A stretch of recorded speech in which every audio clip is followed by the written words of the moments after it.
This video, I'm going to show you how you can create a Steam family group. If you find this video helpful, I'll kindly request that you support me by liking the video and also by subscribing to this channel. So if you like to create a group that contains people who are close to you, it is pretty much simple to do it on Steam. The first thing you need to do is to log into your account. And once you are in your account, go ahead and click on Steam and then settings. From settings here, go ahead and click on this option called family.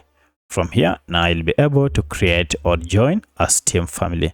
You are told use the Steam families feature to enable library sharing, parent controls, and purchase requests for your family.